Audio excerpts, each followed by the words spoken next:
Hi everyone, welcome to Table for Two. I'm Onezie. And I'm the Elusive Bigfoot. Today we are discussing our games that start with the letter G. We're going through the alphabet, discussing each letter of the alphabet. They're games that we own or have owned in the past. It's the base games only and not the expansions. So we'll be discussing expansions in a different video. And versions of the same game that may start with a different letter are grouped together under one, like Flux. So they have to start with the same letter. Yeah. Okay. Yeah. But it might be, Wizard of Oz Flux or Right. Star Trek Flux, or all that's going to be under Flux, Right. Under one letter. All right. So that being said, we're starting in on the letter G. And what are some of your thoughts? All right. So my number one game, my first game that I'm going to mention is actually a great family game. It is Game of Things. I really enjoy playing this, and I remember you brought it to my family early in the days, and even when my niece was very, very young, she was still able to play with us because we figured out a way to incorporate her childish scribbling into the answer. So you'll get a question, and it might be something as simple as, what is one thing that you love to eat late at night?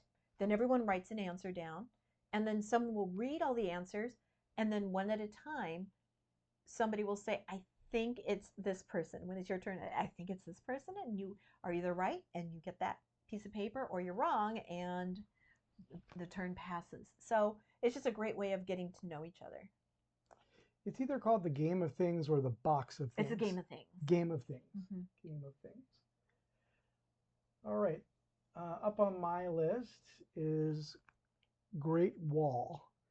It's a game we learned to play recently.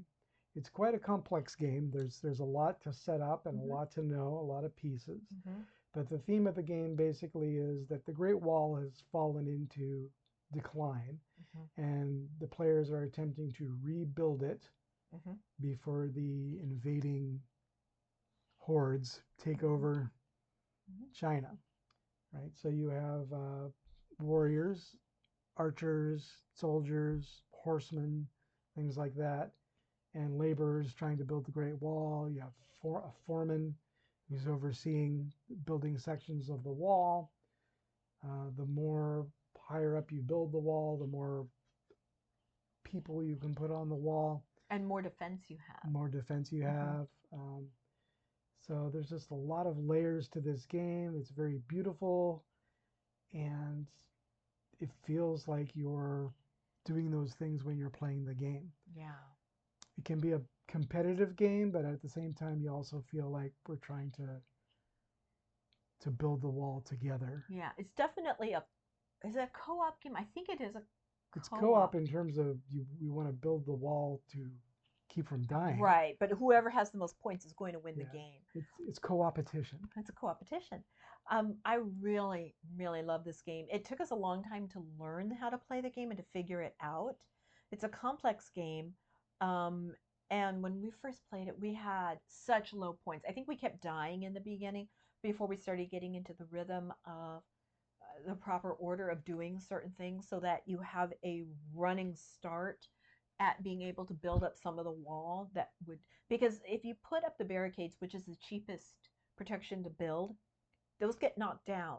You have to get rid of them at the beginning of your round. So just running into different challenges when it comes to different, because you go through the seasons as well.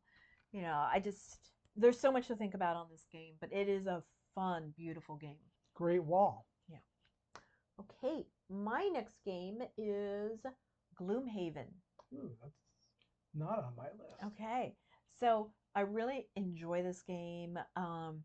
It uses, instead of rolling dice to compete against the monster, to fight the monsters, to see what your health is, to see what's going to happen next, you're flipping cards over to see what's going to be happening and what actions you can take.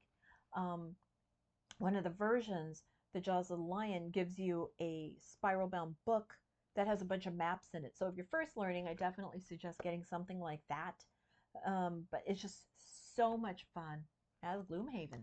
Yeah, Gloomhaven, and we have, like you mentioned, we have the Jaws of the Lion version, and it's great if you want to get into a role-playing game, but you don't want to buy 100 separate things. It's all contained in one giant box. Or if you don't have a dungeon master to help you through Yeah, it. yeah. So it sort of walks you through how to do everything, and the characters and the scenarios are really fun. At Gloomhaven. Yeah. Gloomhaven. All right. So the next one up on my list is Grand Austria Hotel. That's on my list as well. Is it? Yeah. Okay.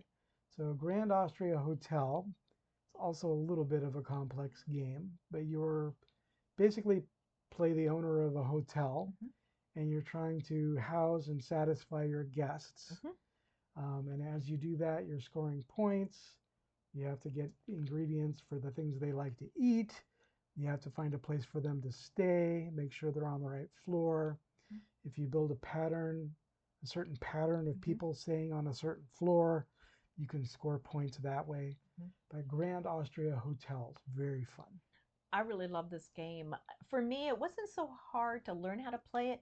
The scoring was what kept tripping us up, how to score certain things, because you score periodically. You roll a bunch of dice, and then based on the dice, the number of pips you roll is an action, how many times you can take that action, or how much money you can get, because that is $1 per die that you get there.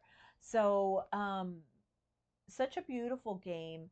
It's I think it takes place in the 1800s. So, but it's during the ball season in Austria. So much fun. Absolutely. Yeah. Okay. What's on your list? I have my number one remaining. What about you? Oh, I have more. Okay, why don't you go? So somehow that happened. I have 3 more left on my list. Okay. So I want to talk about the game Glow. It's the game we picked up this year. And Glow, the theme of it is basically that the world is now out of light. There's no more light in the world. And so you're wandering around this path trying to collect light. And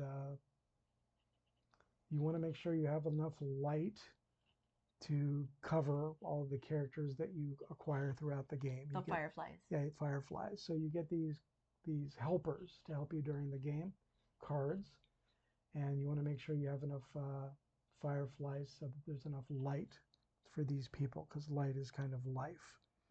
And it's a black and white game, which is kind of an interesting choice. But yeah, Glow. So this happened to be my number one game. So it's good timing. The reason why this is my number one game is I love the mechanic of you roll a bunch of dice and then you put it at their resources, and they will be resources. You put them next on top of cards based on a symbol that the resource it shows. So if you pick a certain card, any dice that goes with it, you will get as well, and you take that into your pool. And then at the very beginning of your round, you will roll the dice, and then based on what dice you have that it shows up will activate certain powers that you have. So it's one of those games where it's deceptively thinky. So the first, you can play it at a very basic level and it's completely fine, but the more that you play it, the more you realize what it has the potential of doing. So that's my number one. Your number one. Okay, let me talk about my number one. Please. Okay, so it's kind of a simple retro kind of a game, but Gravwell. We have a game called Gravwell, and the idea is that you're a spaceship trying to escape a singularity. So the gravity keeps pulling you backwards, or you get pulled toward the closest ship sometimes. But the game board is a spiral, and you have little plastic spaceships, and depending on what cards you play and the other player plays, which are all elements. Yeah, so you're going to move forward or backward, and get sucked back into the singularity. The first one to escape the board wins. One thing that I love about this game is that it will always pull towards gravity. So if the closest thing to you, if you're going towards the exit and there's a ship that's between you and the exit, it will pull you towards that. If, however, you happen to play a repulsor card, it will push you away from that ship. So maybe you're really close to someone behind you and you have to go, and you would want to repulse and go that direction. So it's always a gamble because you never know whose turn it is to play first. I think it's whoever has a card that's towards the beginning of the alphabet, you play in alphabetical order. So um, super fun. And so you might try to go forward, but you end up going backward. Yeah, that happens quite a bit. Yeah. So Gravwell was my number one. All right. All right. So that's our G games. Until next time, I'm Onezie. And I'm the Elusive Bigfoot. If there's something that you feel that we should, try, please let us know. Subscribe and like this. And thank you so much for watching. Bye-bye.